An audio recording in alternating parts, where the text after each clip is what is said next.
ఏం సంపాదించుకోవడానికి పిలిచాడు?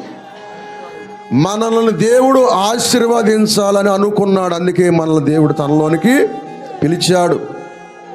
మనం శాపగ్రస్తులం అవుట దేవునికి ఇష్టం లేదు.